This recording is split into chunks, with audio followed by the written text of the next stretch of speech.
Et nous recevons ce soir sur notre plateau l'ambassadeur des Pays-Bas à Alger. Bonsoir. Bonsoir. D'avoir accepté notre invitation.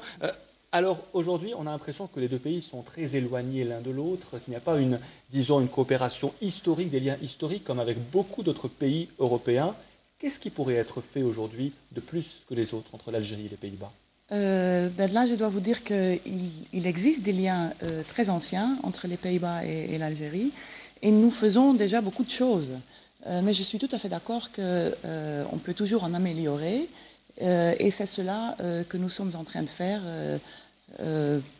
mon équipe et moi, à l'ambassade des Pays-Bas ici à Alger. Nous travaillons notamment ensemble. En fait, les relations sont en forte croissance depuis un an et demi. Nous travaillons sur des volets économiques, nous travaillons sur des projets culturels, nous travaillons sur pas mal de choses. Alors quels sont aujourd'hui les grands contours, les grandes lignes de la coopération économique entre les deux pays? Pour ceux qui ne le savent pas. Ben voilà, pour ceux qui ne le savent pas, les Pays-Bas sont le deuxième exportateur mondial de tout ce qui est produits agriculture. Donc nous exportons aussi, par exemple, des semences, mais aussi de savoir-faire en Algérie. Et nous essayons de faire, d'augmenter cela et de passer maintenant de l'exportation à des partenariats et un échange de savoir-faire. Vous ne subissez pas les lois algériennes qui ont limité fortement les importations? Si, mais pas dans tous les domaines, parce que il y a aussi de l'exportation des produits de base, des semences, etc., qui aident donc à produire en Algérie, justement.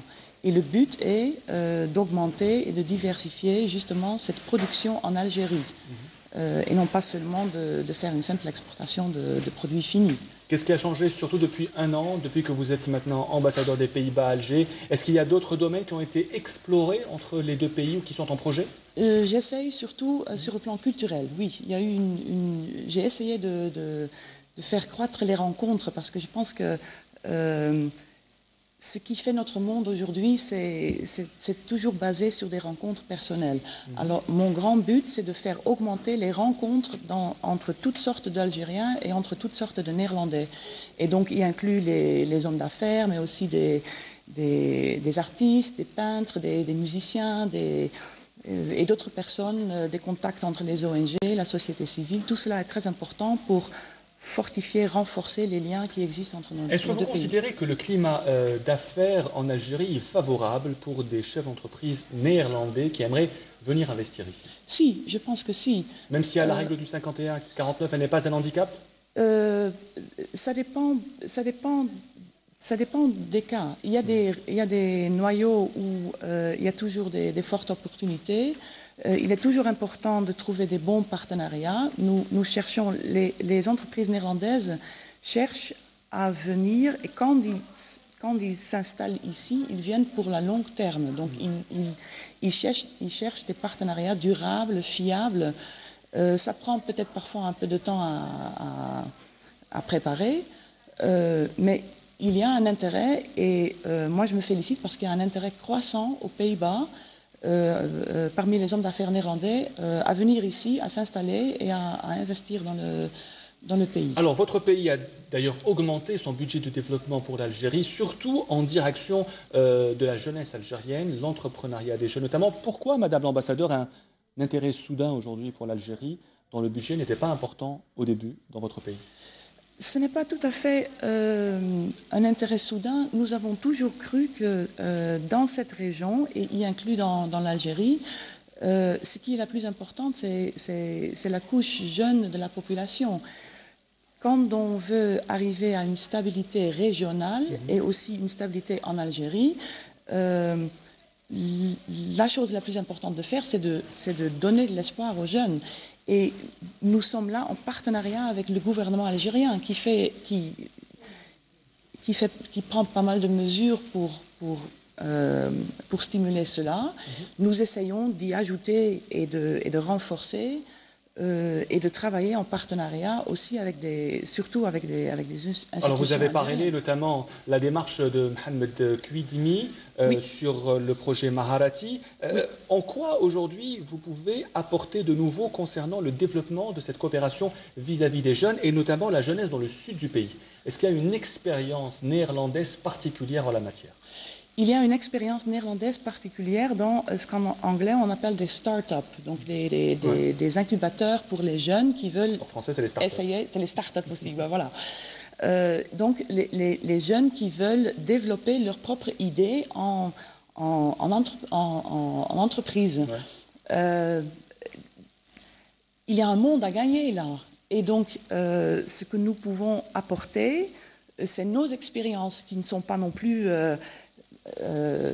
finale, mais je pense que dans le partenariat et dans les échanges d'expériences comme ça, on pourra arriver à faire des possibilités pour plus de jeunes. Ce qui est important aujourd'hui, en Algérie comme aux Pays-Bas, c'est qu'on donne de l'espace aux jeunes. La nouvelle génération va devoir construire et continuer à développer le pays, c'est ça l'avenir. Et je pense que vous êtes même en contact et vous voulez ramener une équipe de football néerlandaise en Algérie. Je vous ai écouté. Ça c'est mon grand défi, oui. Le murmurer. Alors c'est quoi le défi? Il consiste en quoi exactement ce défi? Bon, le défi, non, Vous ne pouvez pas tout dire? Je chercherai à amener des footballeurs néerlandais. En fait, on parlait de l'ancienne génération, mais là aussi, il y a une nouvelle génération de footballeurs néerlandais. L'ancienne génération, notamment Cruyff, Neeskens, etc. Mais nous avons aujourd'hui aussi des footballeurs comme Percy, Robben, il y en a encore de plus jeunes. Donc, un match est prévu avec une équipe algérienne? Pour le moment, nous avons un peu échoué dernièrement. Mais non, l'équipe néerlandaise... elle n'est pas bonne actuellement. Elle a de quoi s'améliorer, je crois. D'accord. Alors on va parler maintenant d'une des crises les plus importantes qui secouent l'Europe aujourd'hui, c'est celle des migrants. Aujourd'hui, des centaines de milliers de migrants, notamment syriens, affluent sur les pays européens. Et votre pays, le gouvernement néerlandais, a adressé une lettre ouverte aux migrants, estimant qu'ils avaient le droit à recevoir un statut de réfugié dans votre pays, les Pays-Bas. Il faut préciser que votre pays aussi reçoit beaucoup plus de réfugiés que d'autres pays, comme la France, qui sont beaucoup plus grands que nous. Bon, nous recevons à ce moment, c'est-à-dire pour l'année 2015, à peu près 60 millions de réfugiés. En effet, 60 000, pour la plupart, effectivement, des Syriens. Ce qui est important pour nous, c'est la solidarité européenne, parce que c'est en effet une crise qui touche toute l'Europe, et nous pensons que la réponse doit être européenne aussi. Vous savez peut-être que mon pays prendra la présidence de l'Union européenne à partir du 1er janvier, la présidence du Conseil des ministres européens. Nous venons d'avoir le grand sommet à Valletta, à Malte, qui parlait aussi des choses de migration. Ce qui pour nous est important, c'est la solidarité européenne pour faire face à cette crise. Ce qui est important pour nous aussi, c'est de ne pas oublier que la grande plupart des réfugiés mondialement n'arriveront jamais en Europe. Ils sont accueillis sur place dans les régions de leur origine, comme par exemple en Liban, mais aussi en Jordanie et dans d'autres pays. Il y en a des pays africains qui sont touchés par ce problème aussi. Donc nous essayons d'apporter des solutions aussi dans ces zones-là. Et cette solidarité mondiale est également importante pour nous. Après les attentats de Paris le 13 novembre dernier, il y a eu une multiplication des actes islamophobes en France, en Europe également. Est-ce que les Pays-Bas, où vit une communauté musulmane très importante aujourd'hui, notamment maghrébine, est-ce qu'on combat l'islam ou est-ce qu'il y a une certaine tolérance envers les musulmans qui vivent dans votre pays? Est-ce que l'islamophobie, qui est un fléau mondial, existe aujourd'hui aux Pays-Bas? Je pense que quand il y a des expressions d'islamophobie, le gouvernement néerlandais fait tout pour éviter que cela prend plus d'ampleur. Oui, il existe des incidents. Mais ce qui est important, c'est que le gouvernement veille à ce que ça soit limité et essaye de prendre autant de mesures qu'elle puisse prendre pour éviter ce genre de choses. Nous sommes pour une société où tout le monde puisse vivre sa religion, quelle qu'elle soit. Willemie van Haften, ambassadeur des Pays-Bas à Alger, j'ai mal prononcé, je sais. Merci d'avoir été l'invité du journal.